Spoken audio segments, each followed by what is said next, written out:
Hello everyone, welcome to ज़ैनिथ गुरु।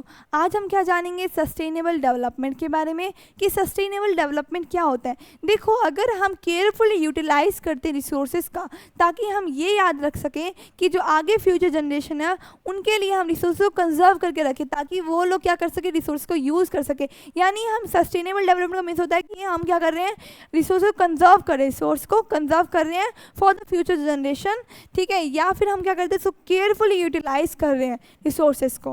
तो sustainable development क्या होता है, carefully utilizing resources so that beside meeting the requirements of the present also take care of future generation. तो वो हमारा क्या होता है, सस्टेनेबल डेवलपमेंट होता है। अब देखो, इसके कुछ प्रिंसिपल्स हैं, ठीक है। इसके कुछ प्रिंसिपल्स है किसके, सस्टेनेबल डेवलपमेंट के। तो हमारा फर्स्ट प्रिंसिपल क्या आता है, फर्स्ट प्रिंसिपल हमारा है respect and care for all forms of life. हमें रिस्पेक्ट करनी चाहिए और प्लस क्या करना चाहिए, केयर करनी चाहिए किसकी, जो भी फॉर्म्स ऑफ लाइफ है सब की, ठीक है। सेकेंड हमारा क्या आता है, improve the quality of human life, ठीक है।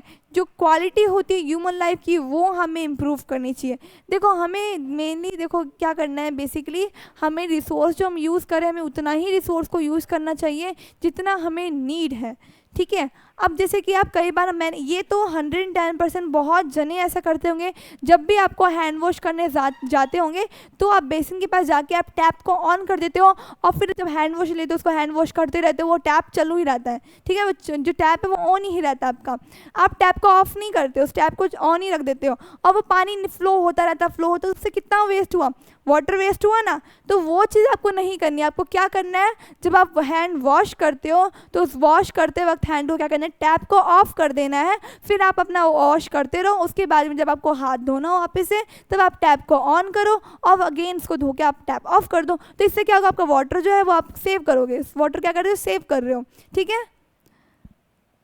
थर्ड हमारा क्या है, conserve the earth Vitality and diversity. हमें अर्थ की जो विटलिटी और जो डाइवर्सिटी है उसको कंजर्व करके रखनी चाहिए।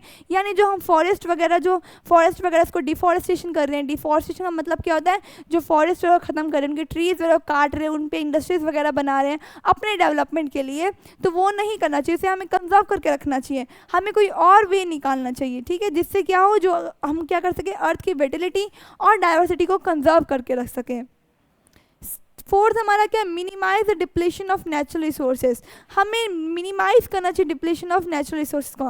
देखो, नेचुरल रिसोर्सेज में हमने देखा कि दो टाइप के होते हैं, रिन्यूएबल और नॉन रिन्यूएबल रिसोर्सेज होते हैं, ठीक है। नॉन रिन्यूएबल को रिप्लेनिश होने में बहुत वक्त लगता है, यानी थाउजेंड्स ऑफ ईयर्स लग जाते हैं उनको रिप्लेनिश होने में। अब मान लो अगर हमने इसी तरीके से हम यूज़ करते रहे, उनको ओवर यूज़ करते रहे, तो क्या आपको लगता है कि जो रिसोर्सेज है क्या वो बचेंगे? अगर हम पेट्रोलियम को एक्सेसिव यूज़ बहुत ज़्यादा करने लग जाएंगे तो आपको क्या लगता है कि वो पेट्रोलियम बचा रहेगा? नहीं रहेगा, उसकी स्कार्सिटी आ जाएगी और वो धीरे धीरे डिप्लीट होने लग जाएगा, ठीक है। तो हमें क्या करना चाहिए, हमें उनको लिमिटेड मैनर में यूज़ करना चाहिए, जितना हो सके हमें उतना कम यूज़ करना चाहिए उनका, और कंजर्व करके रखना चाहिए, यानी मिनिमाइज करना चाहिए डिप्लेशन ऑफ नेचुरल रिसोर्सेज का। नेचुरल रिसोर्सेज में सिर्फ वो नहीं आता, नेचुरल रिसोर्स में फॉरेस्ट वगैरह भी आते हैं, ठीक है, लैंड भी आती है, हर चीज़ किस में आती है, नेचुरल रिसोर्सेज में आती है, लैंड वगैरह हर चीज़ नहीं जो नेचुरली हमें मिली है, ठीक है। तो जैसे कि लैंड है, जैसे लैंड सॉइल है, उसमें हम क्या कर रहे हैं, एक्सेसिव प्रोडक्शन कर रहे हैं केमिकल फर्टिलाइजर का यूज़ करके, उससे क्या होता है, सॉइल की फर्टिलिटी लूज़ हो रही है। तो इससे हमें क्या करना चाहिए, केमिकल फर्टिलाइजर का कम यूज़ करना चाहिए, जिससे सॉइल की फर्टिलिटी बनी रहे और क्या हो, जो नेचुरल रिसोर्स है वो डिप्लीट ना हो। फिफ्थ हमारा क्या है, change personal attitudes and practice toward the environment. हमें पर्सनल एटीट्यूड और प्रैक्टिस जो होता है इन्वायरमेंट के थ्रू, उससे हमें चेंज करना चाहिए। अब कैसे करना चाहिए, जैसे कि अगर आपको थोड़ा सा दूर जाना है, ठीक है, अब मान लो कि आपको थोड़ा सा 500 मीटर दूर जाना है, तो ज़रूरी है आपको बाइक लेके घूमना या आपको कार में जाना? आप बोल सकते हैं अपने पेरेंट्स को कि नहीं पापा या मम्मी हम पैदल भी जा सकते हैं इतने दूर। जिससे क्या होगा, इससे हम क्या करेंगे, जो पेट्रोल है उसको भी बचाएंगे, प्लस क्या करें, हम इन्वायरमेंट को पॉल्यूट होने से भी बचाते हैं, ठीक है। तो हम क्या करते हैं, उनको कम यूज़ भी कर सकते हैं। अब जैसे कि वाटर मैंने बताया कि अगर आप नहाते हुए भी हो, ठीक है, बाथ भी लेते हो, तो क्या करते हो, आप शावर के नीचे अगर नहाओगे तो क्या होगा, पानी बहुत ज़्यादा फ्लो होता है, बहुत ज़्यादा वेस्ट भी होता है शावर के अंदर। तो आप एक बकेट में भी तो पानी यूज़ करके नहा सकते हो ना, जिससे क्या होगा पानी वेस्ट ना हो, आप वाटर को क्या करें सेव कर सकें, राइट। जब आप हैंड वॉश करते हो तब भी आप टैप को ऑन रख देते हो, तो आपको वहाँ पे टैप को ऑफ करके फिर वो अच्छे से वॉश करके फिर आप दोबारा वॉश कर सकते हो, ठीक है। तो इस तरीके से बहुत सारे वेज है जिसकी वजह से आप इन चीज़ों को बचा सकते हो, ठीक है, इन्वायरमेंट को डिग्रेड होने से बचा सकते हो।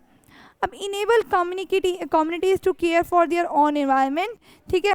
अब इनेबल कर सकते हो कम्युनिटीज़ को इनेबल कर सकते हैं जो क्या कर सकती हैं, हमारे इन्वायरमेंट को क्या कर सकती है, केयर कर सकती है, ठीक है, केयर फॉर देयर इन्वायरमेंट। तो ये था हमारे प्रिंसिपल्स ऑफ सस्टेनेबल डेवलपमेंट, ठीक है। आई होप आपको ये सस्टेनेबल डेवलपमेंट ये चीज़ें समझ आ गई होगी कि सस्टेनेबल डेवलपमेंट क्या होता है, ठीक है। तो ये था हमारा principles of sustainable development and principle of sustainable development. अब मिलते हैं, थैंक यू फॉर वॉचिंग, मिलते हैं हम नेक्स्ट वीडियो में।